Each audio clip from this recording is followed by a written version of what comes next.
You know, I'm really starting to believe that these double headers are just a waste of fucking time. And it certainly felt like the case this weekend at Michigan. Just complete waste of fucking time. But still got a review to do, and in this case, 2. Yay. Let's get into it. This is the fuel.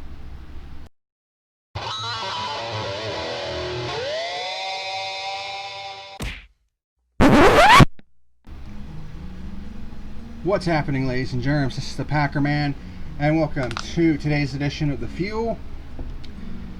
We're going to be talking about the fucking garbage that happened this past weekend at Michigan. The doubleheader, where we saw the Firekeepers Casino 500K on Saturday, and then the what the fuck is this other race called? The Consumers Energy 500K on Sunday. You notice I might be sweating a little bit. That's because my goddamn air conditioner went kerplooey, so I have all the windows open at the moment to not fry like a fish. I also got my fan in the window now. It's still pretty warm, but I did order a new air conditioner, so hopefully it'll be here sooner rather than later, so I don't fucking fry. But what a fucking shit ass weekend of NASCAR racing, particularly in the Cup Series. You know, and what fucking irritates me is the fact that there were people that were actually trying to convince me, you know, and convince others that, you know, these races were actually good. You know, Eric Estep in particular was basically, you know, bitching because he was like, hold on, let me find this on Twitter here, because he was basically complaining about how people are saying that all these races are not legitimate, you know, and all this other shit. So basically he says, I'm tired of people acting like the 550 horsepower package isn't legitimate racing. The best drivers and teams are still winning nearly all the races. Well, that's one of the problems. Good drivers can still make mistakes like Brad today. It's certainly not perfect, and I hope the next gen is less aerosensitive, but I'm tired of people acting like these races don't matter. Winning a cup race is still a massive accomplishment. Well, you're kind of half right. I mean, winning a cup race, that I will give him. Winning a cup race is still a massive accomplishment, because in the 70 plus year history of the Cup Series, believe it or not, there have been fewer than 200 different winners in the Cup Series. Pretty shocking stat, to say the least. I mean, we're getting closer to having 200 different winners, but the fact that we haven't reached 200 different winners in 70 plus years of NASCAR Cup racing, that's just kind of mind-blowing to me. But he says he's tired of people acting like these races don't matter. Well, they kind of don't. At least they've lost a lot of their importance, because ever since this godforsaken piece of fucking dog shit playoff format came into being, well, let me rephrase this. First, it was the chase, where it was just, you know, 10 races. The points were reset after 26 races, and then you had a 10 race stretch. That really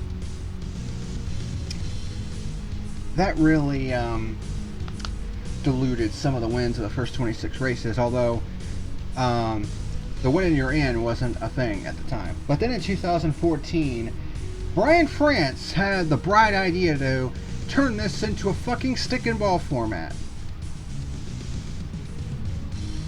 where really the only race where it really matters is the last one, because that's the one that decides the championship. And all the other races, well, once you win one and you stay in the top 30 in points, you're in, basically. And, you know, what's the fucking point of even trying to win any other races during the first 26 races? I mean, I think that's why they introduced the playoff points system, to do like the reseeding and shit, and, you know, actually make the regular season matter by giving them like a regular season title, which, I mean, yeah, you get a nice big trophy, you know, and all that other shit, but, I mean, at the end of the day, it doesn't mean anything. The only thing that really matters is the last race of the year, and I've been hammering this point home for years. and I will continue to beat that drum that this fucking playoff format sucks ass. So, yeah, the races really don't have a whole lot of significance, at least not like it used to.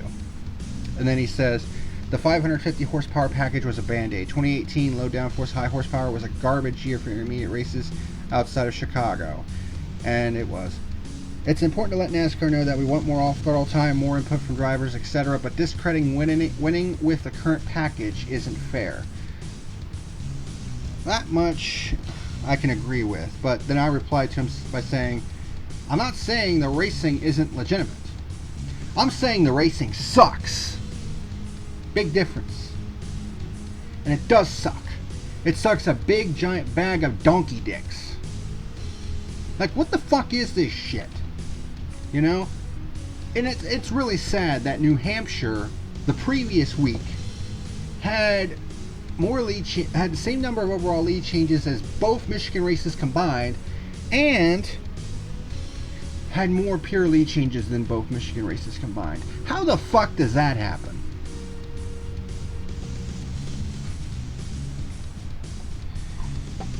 So, you know, don't give me this fucking shit that Michigan was somehow a good race, you know? You know, and I think Eric actually rated it pretty highly on his groovy gauge. Give me 1 second here. Yeah, he basically gave both races, he basically gave the whole weekend a 65% on his groovy gauge. That basically equates to a 6.5 out of 10. Like, did I miss something here? Like, what the fuck happened this weekend that warranted either race getting a rating that high? And I know some people might say, well, it was, you know, the restarts. The restarts were exciting. Well, no shit. The restarts are always going to be like that. My question is, when you take the restarts out of the equation, what are you left with? And in this case, in both Michigan races, a bunch of boring ass racing, whereas in both third stages, there was some dumb shit that went on. And yet there were some people that were saying, oh, these races were good. Maybe I missed it. Maybe I had a stroke. But I didn't give a goddamn fucking rat's ass about either one of these races, okay? They were fucking garbage. This package fucking sucks. And to reiterate one of my previous points, I'm not saying that the racing isn't legitimate. I'm saying that it fucking sucks.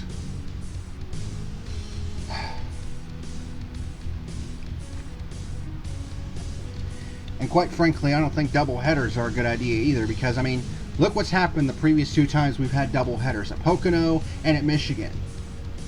Same fucking guys are at the front of the field. Who wants to watch a doubleheader where the same goddamn people are running for the win week in and week out? You know, unless you are a hardcore fan of, I mean, obviously if you're a hardcore fan of those drivers, you're going to enjoy it a lot more than a lot of other people, but for a lot of other people, it's the same old fucking shit. And that's pretty much what it was this weekend. It was Harvick and Hamlin, Harvick and Hamlin, Harvick and Hamlin. It's been that way all fucking year. It's the same old shit. You know, and one of NASCAR's strengths over the years has been its unpredictability. You know, that's what made the races so exciting, but when you know who's going to be at the fucking front week in and week out, it kind of takes away from the excitement of the racing.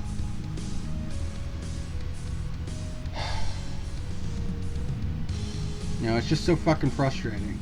And I think not having any practice has been, you know, a pretty big, it's been a big part of the equation in that fact, in that fact. You know, and it's, I mean, might as well not even, you know, try to see who else is gonna make the playoff. It doesn't fucking matter. This championship's gonna come down to Harvick and Hamlin. You know, and both are good at Phoenix. So, you know, who the fuck else is going to challenge for the championship? Keselowski?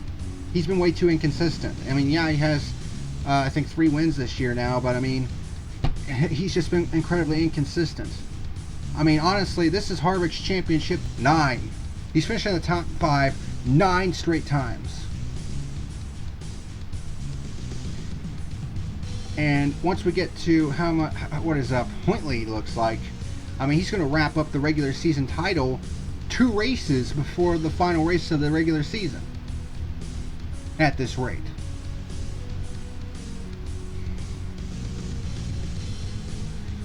So, I mean, I just wasn't feeling it this weekend. I mean, the first race, the first 2 stages were fucking trash, boring as fuck. Then it got all crash happy in the 3rd and final stage, and it's just like, what the fuck, man? And then the second race, I mean, it was basically second verse same as the first. But I mean, one positive that came out of this was at least both races were blazing quick. I mean, the first race was just a shade over 2.5 hours, and then race 2 was 2 hours and 14 minutes. That's one thing I will say. Let's have more 500-kilometer races. Let's shorten some of these races a little bit, because I mean, that's the perfect length now. I mean, in this day and age, we need some shorter races, because a lot of people's attention spans are just not there anymore. So I think it's time to shorten a lot of these races to 500 kilometers. I think that's the perfect distance, but that's just me. But I've had enough rant. That was my opening rant for this episode. But before we get into the review of both these races, let's take a look at the news of the week. Alright, so kicking things off on news of the week, probably the most unsurprising thing to happen this year. Erik Jones will not be returning to the 20 next year, and guess who is going to be slotting into that 20 in 2021? Christopher Bell. Who did not see that coming? Raise your hand if you did not see that coming, because if you didn't see that coming, what the fuck is wrong with you? Okay? This has been part of the plan from day fucking 1 for Joe Gibbs Racing. Christopher Bell is a fucking talent, okay? I mean, every step up the ladder, he's just been phenomenal.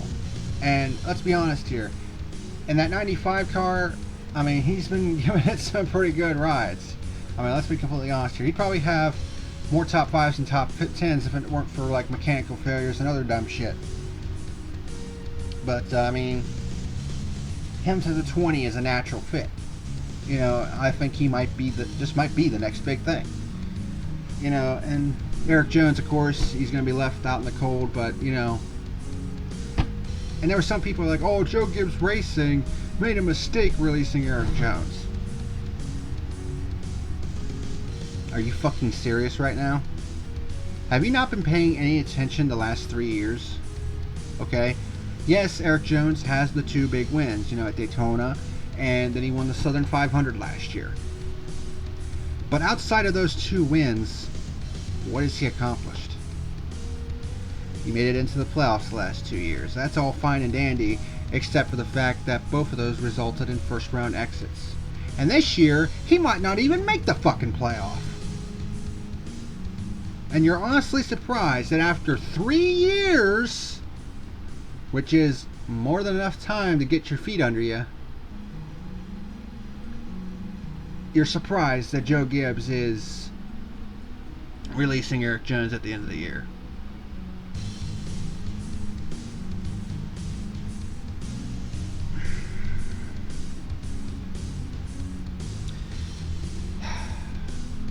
I wonder about certain people's IQ levels sometimes. But Erik Jones had something to say about it. He said he was blindsided by the decision. How the fuck, Erik, were you blindsided by this decision? You haven't done shit in that 20 car in 3 years. The fuck do you think was going to happen?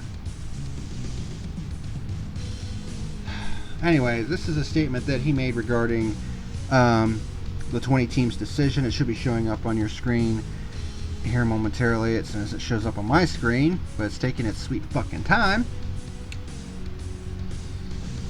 Oh, Lord have mercy. Okay. So, he says that I greatly appreciate the opportunity JGR provided me over the last 4 years. He spent 3 in the 20 car, and then he spent his rookie year at Furniture Row Racing, which before it closed was a subsidiary of JGR. And he was driving the 77 car that year. So, and I wish the team nothing but success and good fortune. JGR gave me a solid base from which to go out and compete at the highest level, and I look forward to building on that foundation in the years to come.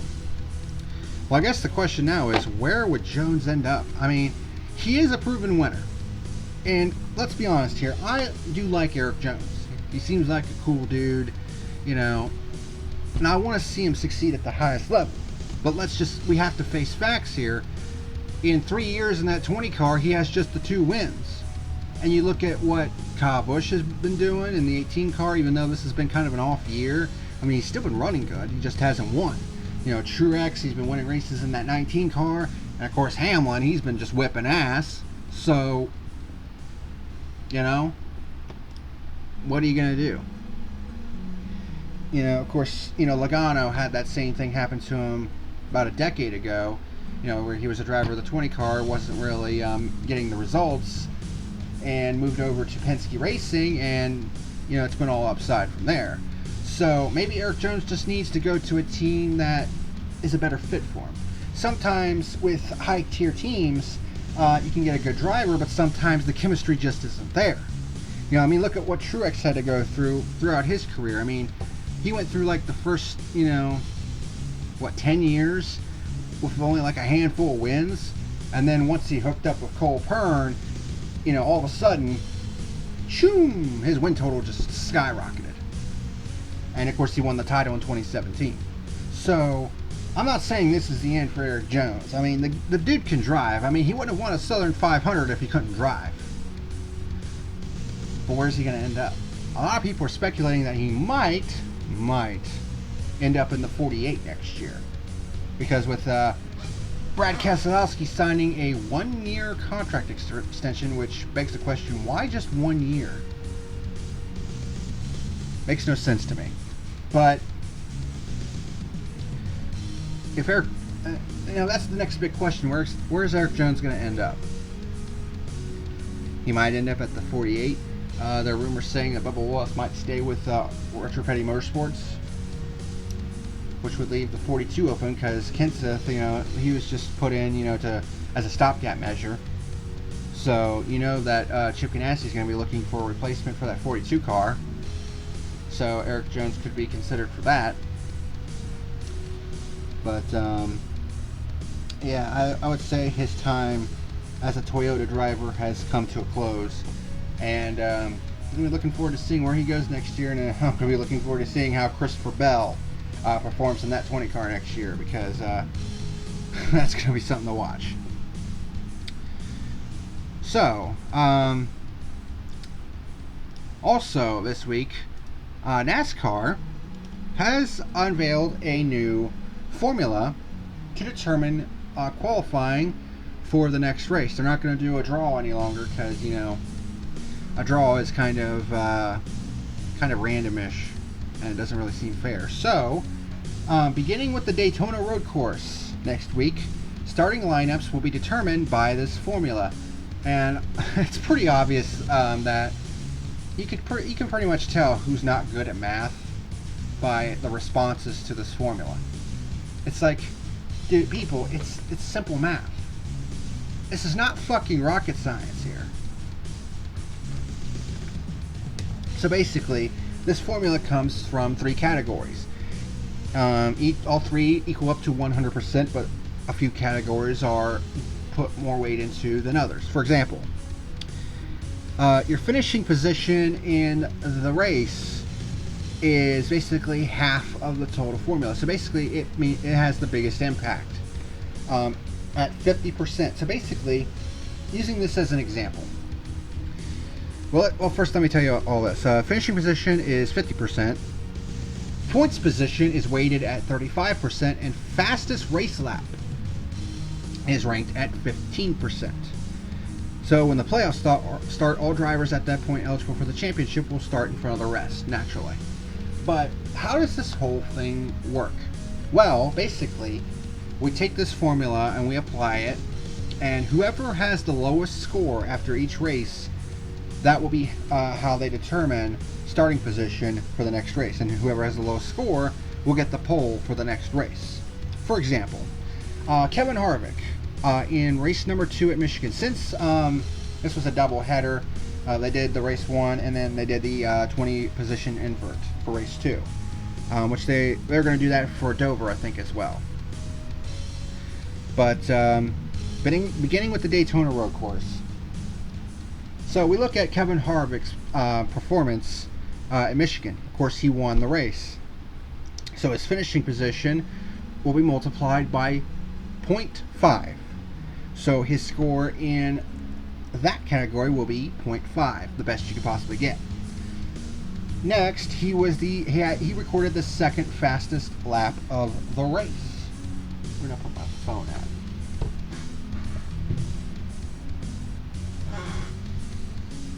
Calculator. Alright, so he recorded the second fastest lap of the race. So you take the position, which is 2, multiply it by 0.15. And that gives us a score of 0.3. So at this point he has a score of 0.8. And then you take his point position and you weigh it by 35%. So you take his points position, which he's the points leader, so 1 multiplied by 0.35. And that gives us a score of 0.35. And then we add the rest of it together. One second. Plus, he had a 0.8 before.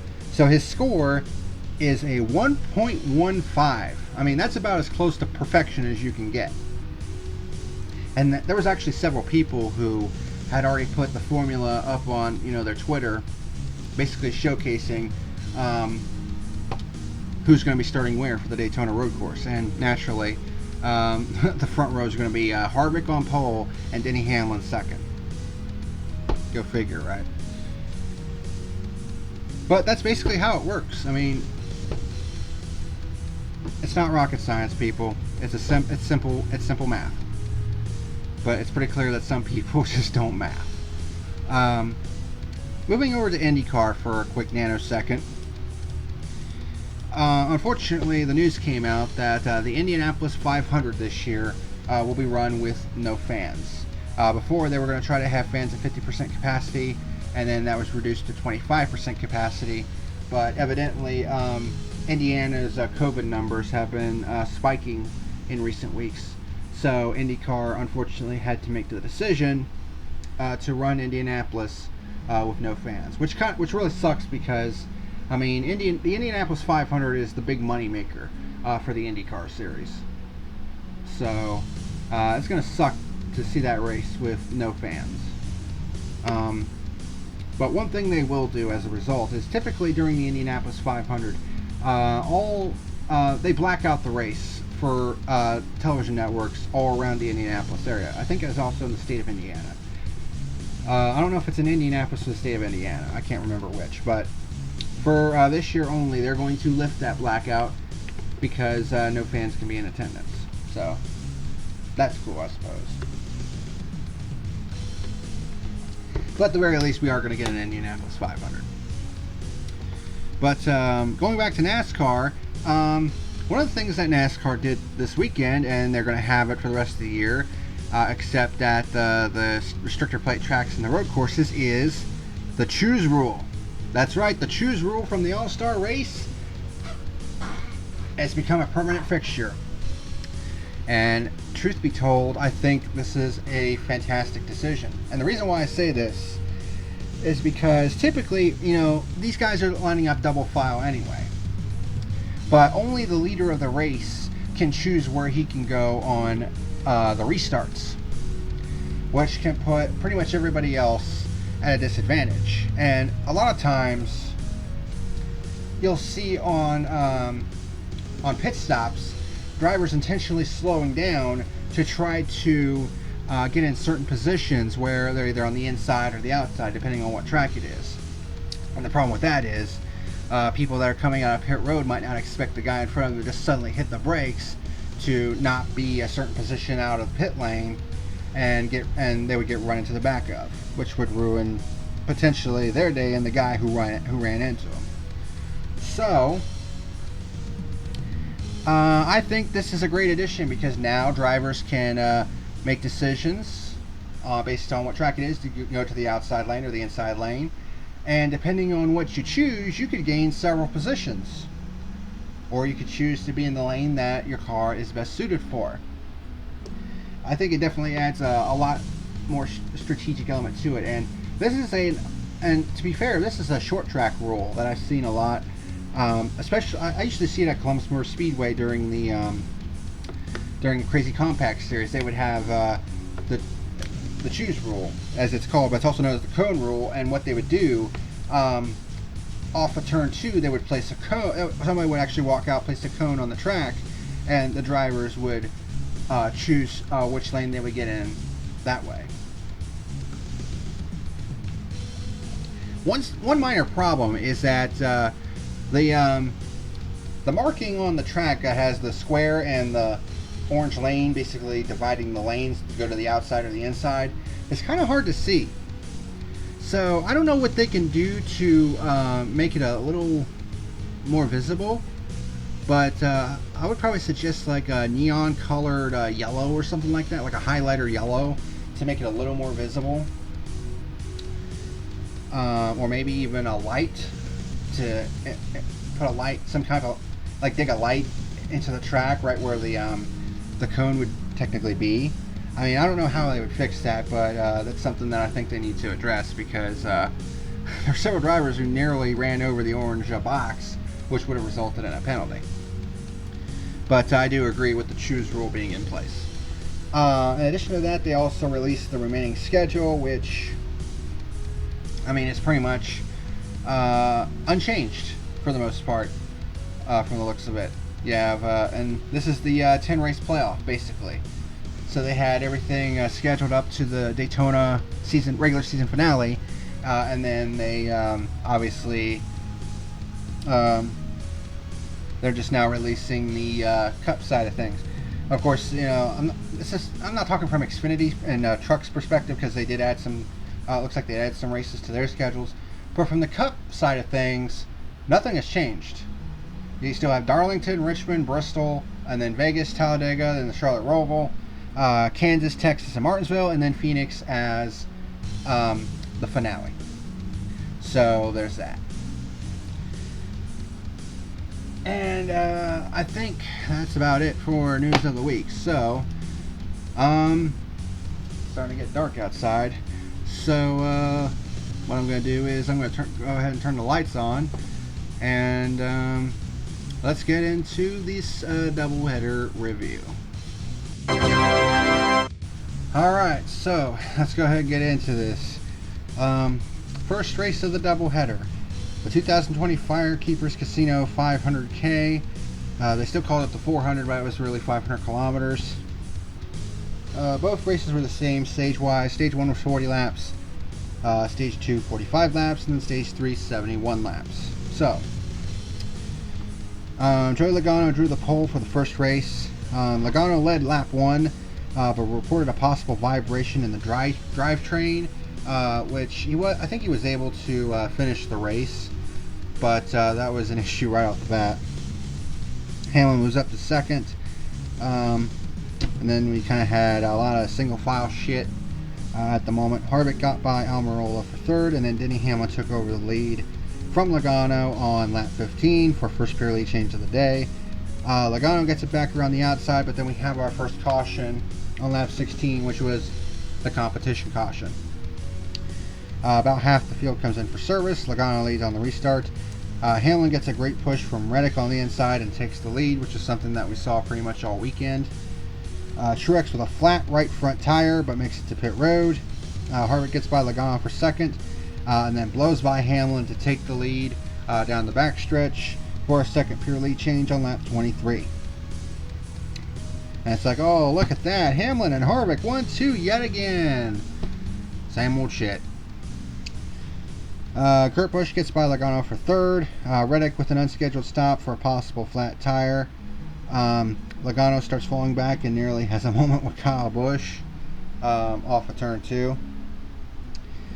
Blaney gets by Kurt Busch for third, and Harvick wins stage 1. So, pretty boring first stage. Everyone comes in for service. Hamlin wins the race off pit road. So Hamlin leads the start of stage 2. Blaney gets by Harvick for second and then blows by Hamlin for the lead yet again for a third pure lead change. Or actually, it was Blaney this time on lap 50. Top 3 are close together but haven't been able to make any moves. Harvick uses a lap car as a pick to take the lead from Blaney for a fourth pure lead change on lap 77. Kez gets by Hamlin for third, but then Hamlin blows back by him on the outside a few laps later. Eric Jones gets by Keselowski for fourth, and Harvick wins stage 2. Yeah, I noticed that some of these first 2 stages didn't really have a whole lot of notes for this race. That's going to get worse in the second stage, I promise you that. Everyone comes in for service. Harvick wins the race off pit road. Stage 3, 71 laps. This is when the race went from god-awful boring to god-awful driving. So, Harvick led the start of stage 3. Hamlin with another great push on the inside, but Harvick powers back on the outside because, you know, he had the best car. Then we have our second caution on lap 94, the first of 3 John Hunter Nemechek appearances. He goes into a spin off turn 4 after getting dumped by Chris Buescher. Harvick leads off the restart. The top 3 of Harvick, Kez, and Hamlin with 54 laps to go are the 3 winningest drivers this season. Go figure. You know, kind of expected that. And then we have our third caution on lap 106. John Hunter Nemechek's spinning down the front stretch again, although this one looked like it was on his own accord. Everyone comes in for service. Lots of strategies playing out. This time Kyle Busch leads on the restart. But Harvick comes back with a power move on the inside to retake the lead, although it definitely looked like he got a little close to Kyle Busch's bumper. And Kyle said that he was hit, but from various angles it looked like it was... If he didn't hit him, he was damn close. So that was our fifth pure lead change on lap 112. We have a battle for fourth heating up between Jones, Kez, and Elliott, but then we get our fourth caution on lap 136, and oh, look at that, John Hunter Nemechek yet again. He causes yet another caution when he backs it into the wall. That is 3 strikes, and you're out. Harvick leads on the restart. Elliott takes the lead going into turn 1. Then we get yet another caution on lap 144 when Ryan Preece gets loose and smacks the turn 2 wall.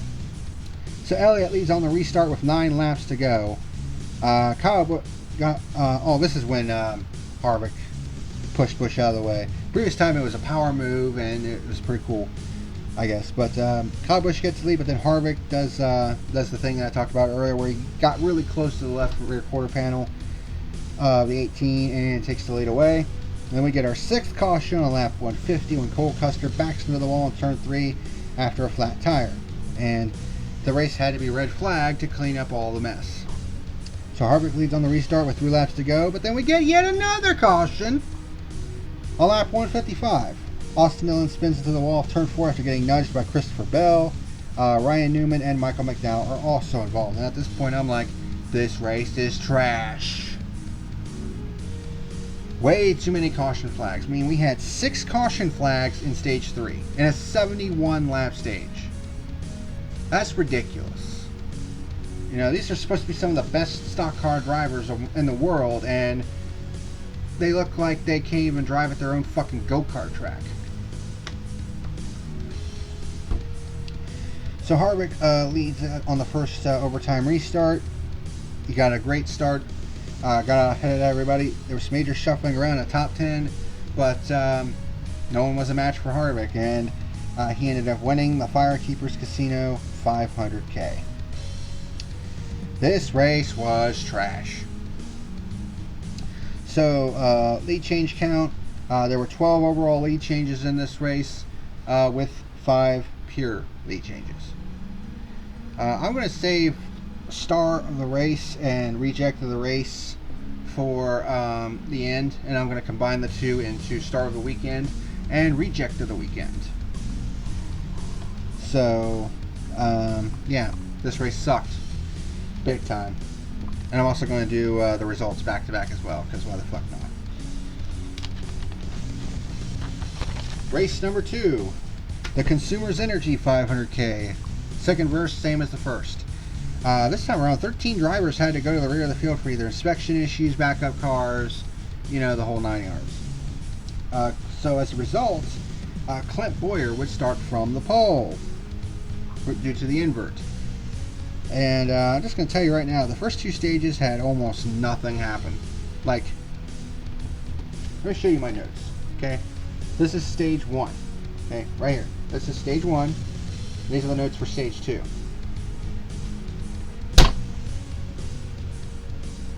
That just shows you how little fucking happened in race 2 of this doubleheader.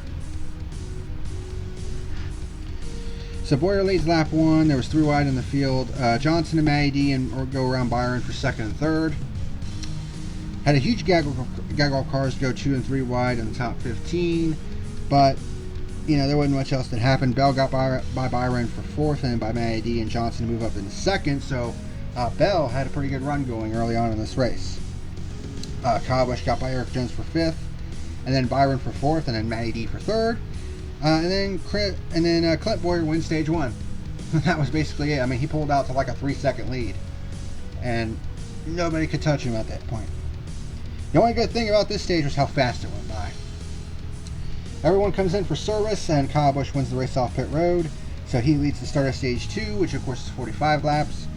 Harvick takes the lead on the outside of turns 1 and 2. Oh yay, same old shit. Truex stuck in 4 wide back in the pack because his car was just not that good early on. Kez and Boyer starts battling for 3rd, with Keselowski winning that battle and then taking 2nd from Kyle Busch. Christopher Bell gets by Boyer for 4th, and Kevin Harvick wins stage 2. 2 races, and we're breezing right through this. So everyone comes in for service. Harvick wins the race off pit road, naturally. And oh, look who's 1 and 2 after the choose rule. Harvick and Hamlin. Same old shit. So Harvick leads the start of stage 3. And I was just, at this point, I was like, let's just get this fucking over with. At this point, I was ready to be done. Hamlin and Blaney get out in front to take the lead, with Blaney leading officially. Hamlin and Harvick start battling for 2nd, and then Keselowski actually got around them, and then was trying to battle his teammate for the lead, but then he made a big boo-boo. We had our first caution on lap 96 when Kez tries to take the lead from Blaney, but his car gets loose underneath at the bottom, and he slides up and into Blaney, sending both cars hard into the wall. I mean, Kez had the severe angle. He went kind of, after he hit Blaney, he kind of went a severe angle into the wall, and Blaney was taken into the wall as well. So, not exactly what you want to do is take out your teammate while racing for the lead. You know, but it wasn't intentional, but it was just bad luck on that part. And Boyer and Bowman also make contact trying to avoid the Penske calamity, which resulted in Clint Boyer getting a tire rub, which is going to bite him in the ass later on. Hamlin leads on the restart. Harvick reclaims the lead on the restart. Oh, what a surprise. Boyer has a left rear tire rub and has to come down pit road, and then right as he comes down pit road, the second caution comes out on lap 105 when Christopher Bell spins and turns 1 and 2 after a flat right rear tire, but keeps it off the wall and prevents the car from hitting anybody. Everyone comes in for service, and we have a lot of fuel-only stops. Almirola stays out, although it wasn't intentional. He kind of misinterpreted a code word that his crew chief used. He actually wanted to come in with everybody else to get fuel, so he leads on the restart. Harvick leads the lap after the restart, but then Almirola takes it back on the outside, and we finally have our first pure lead change on lap 110. And Truex gets by Matty D for 3rd, so evidently they made that 19 car better as the race went along. Harvick gets a run and passes Almirola down the backstretch for a second pure lead change on lap 116. There was some 4 wide in the back of the pack. Hamlin gets by Matty D for the 4th position. Almirola tries to take the lead once again, but that only allows Truex to pass him for second, and then Hamlin gets by Almirola for third. Bear in mind that Almirola still has to make a pit stop for fuel, but he catches the break when we have our third and final caution on lap 137. Alex Bowman has a flat tire, manages to get back to pit road, but his tire comes apart, and the carcass actually rolls out onto the racetrack, which causes a debris caution. So Harvick leads on the restart, and he manages to get a great restart and pulls out in front. Truex and Hamlin battle for second, with Hamlin winning that battle. And oh hey, look at that. Harvick and Hamlin 1 and 2 once again. Same old shit. Almirola starts rocketing through the field on the fresh tires that he had. And then near the end of this race, the race actually started to get interesting finally, when Hamlin actually started closing on the back of Harvick with just 5 laps to go. And then with 2 laps to go, Harvick actually slips up in turn 2, which would have been the opening that Denny Hamlin needed, but he made the same mistake that Harvick did and wasn't able to take advantage. And Hamlin almost gets there at the finish, because Harvick decided to go to the low line in turns 3 and 4 on the final lap, whereas Hamlin went up to the high side, so he had all the momentum, and he had the run, but couldn't quite get there. He was about a car length behind, and Harvick sweeps the weekend at Michigan. Same old shit. So overall in this race there were just 10 overall lead changes, so there were 2 fewer than the first race. Now granted, there were fewer cautions and this race went by a little quicker, but you know what else we had fewer of? We had fewer overall lead changes, and we had fewer overall pure lead changes. We had just 2 pure lead changes in this race.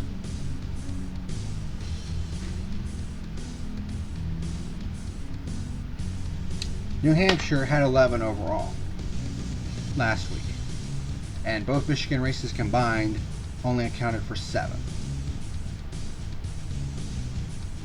Unacceptable. So let's get to the star of the weekend, since it's usually star of the race, but since this is a doubleheader, we'll do star of the weekend. Now obviously I could go with Kevin Harvick, obviously, but I mean that gets boring after a while, just giving it to the obvious guy. So what I'm going to do is I'm actually going to give it to Martin Truex Jr.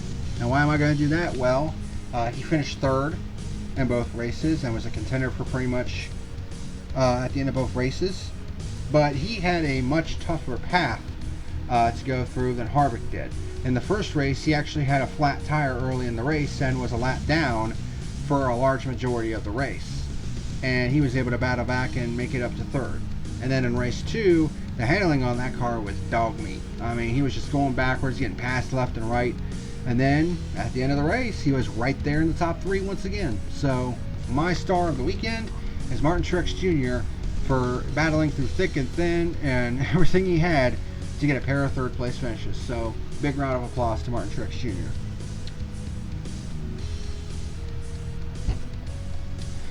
The reject of the weekend, the doubleheader. Doubleheaders are not a good idea because it's the same old shit. I mean, it's basically going to be the same guys. I mean, even if you do the field invert, the same guys are just going to find that. I mean, they can just use the same cars, you know, and they're just going to find their way back to the front anyways. I mean, we saw that at Pocono and we saw it here. So the doubleheader concept, I mean, it's nice that they gave it a try, but I wouldn't go back to it after this year. Just my opinion. So let's do the results and get the fuck out of here. Alright, so the results for the Firekeepers Casino 500K race 1, basically the Saturday race. Harvick wins after starting from the 3rd position, led 92 of the race's 161 laps. It was actually 156, but they went into overtime. And he got the perfect 60. Won both stages and won the race. Can't get much better than that. Brad Keselowski came home in 2nd. Martin Truex Jr. in 3rd. Ryan Blaney in 4th after leading 27 laps. Kyle Busch in 5th. So while he's not won, I mean he has been running good. Denny Hamlin comes home in 6th, Chase Elliott in 7th, Joey Logano 8th. Bubba Wallace coming home in the 9th position, so good run for him. And then Kurt Busch rounds out the top 10. And then we get to the Consumers Energy 500K, which was the Sunday edition. Oh, look at that, Kevin Harvick at the top of the leaderboard once again. And he led 90 laps this time of 156, and Denny Hamlin finished 2nd. Running theme here. Martin Truex Jr., of course, came home 3rd. Even after his troubles, Kyle Busch came home in 4th, so he also got back-to-back top 5s. Logano came home in 5th, Eric Almirola in 6th, Matt DiBenedetto in 7th, good run for him. Austin Dillon in 8th, Chase Elliott in 9th, and Kurt Busch again comes home in 10th, so back-to-back top 10s and back-to-back 10th place finishes for Kurt Busch. Point standings with 4 races remaining until the playoff. I mean, it's pretty much guaranteed that Harvick's going to win the regular season title. The only question is, when's it going to be clinched? Well, at this rate, considering the fact that he has a 137-point lead over Keselowski, he's going to clinch it after the first Dover race. That's how dominant Harvick has been this year. In 22 races, he has 6 wins, 15 top 5s, including 9 in a row, and 19 top 5 finishes, and has led 888 laps this season. What else can you say? Then you have Keselowski, Hamlin, Ryan Blaney, Chase Elliott, that's your top 5. Then you have Logano, Truex, and then you have Eric Almirola, the first guy without a win, but I mean, he's 158 points to the good as far as the playoffs concerned, so throw a good chance that he's going to point his way in easily, as does Kyle Busch, who has a 140-point advantage, and Kurt Busch, who has a 137-point advantage. So odds are good that all 3 of those guys are going to point their way into the playoff. And then you have Alex Bowman, who's 11th. What the hell happened to the early season success that this team had? I mean, it's just like it disappeared. Clint Boyer had a chance today, but yeah, as per the usual, nothing good. Matt DiBenedetto, who's 57 above the cut line, and you have William Byron, who's on that razor's edge, especially with Dover coming up, and it's going to be 2 chances for Jimmy Johnson to get a win, considering he's won 11 times there. But you have Eric Jones, who's 15th in points, but he's 26 below the cut line. And then you have Johnson, of course. He's tied with Eric Jones for that, as a matter of fact. And you have Austin Dillon, who's locked in by virtue of his win. Then you have Tyler Reddick, Christopher Bell, who's back up into the top 20 in points, and Bubba Wallace in 20th. And the other guy who has a win and is locked into the playoff is not listed here because he is 21st in points. And that's our 41 car, Cole Custer. Yeah, I'm not a fan of this playoff format because Cole Custer, he's 21st in points, yet by the time Daytona rolls around and we get past that, he's going to be contending for a championship. Just no. Just no. So, now it's time for my final ratings for each race. First up is the Firekeepers Casino 400. Stages 1 and 2 were boring as hell. I mean, there was some stuff that went on. I mean, we did have a few more pure elite changes than in the second race, but way too many caution flags, and overall, the race was just garbage. My final rating for the Firekeepers Casino 200 or 500K, 2.5 out of 10. It was just garbage. And then my final rating for the Consumers Energy 400 went by a little bit quicker, just a shade over 2 hours. So that was nice. Had fewer caution flags, but we also had fewer pure lead changes and fewer lead changes overall. I mean, yeah, we had a great finish, but it doesn't make up for the absolutely insanely batshit boring racing. It just wasn't good. It just wasn't good, and a good finish does not a good race make. So my final rating for the Consumers Energy 400, I'm going to give it the same score, 2.5 out of 10. But either way you look at it, both races fucking sucked. So I don't know how Eric Estep managed to give both these races a 6.5, but I guess that's just different standards for you. Mine are a little bit stricter, if you can't already tell. You know, and here's the thing. I don't want to give NASCAR bad ratings. I don't want to give NASCAR negative reviews. I want to be able to give NASCAR positive reviews. I mean, that fucking Talladega race earlier this year was thebomb.com. I mean, I enjoyed giving that review because the racing was just absolutely fucking awesome. So awesome, in fact, that I gave it the gold standard, a 10 out of 10. You know, the first points race at Bristol earlier this year, that was a kick-ass race. So I gave it a high rating. You know, I enjoy giving reviews like that. You know, I don't want to be giving these bad reviews, but, you know, I gotta call it like I see it. There's no frills and no bullshit with me. You know, and I gotta be honest with how I feel. And in my honest opinion, both of these Michigan races sucked ass. And you can try to make excuses all you want. I have no use for excuses. This package fucking sucks. Both of these races fucking sucked. You know, shit needs to change because I'm not liking the direction, you know, that NASCAR's going in with this fucking package. And from what I heard, they're going to keep this package on for one more fucking year until we get to the next gen car. I'm not looking forward to that.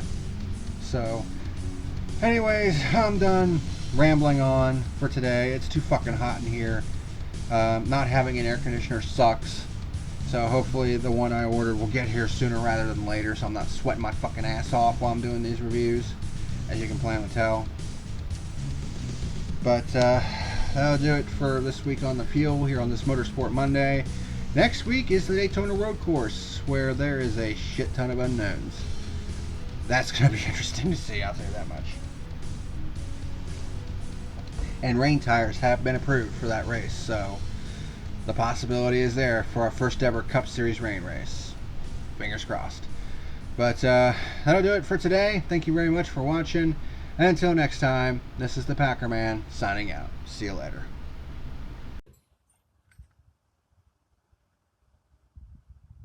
You better like and subscribe or face the consequences.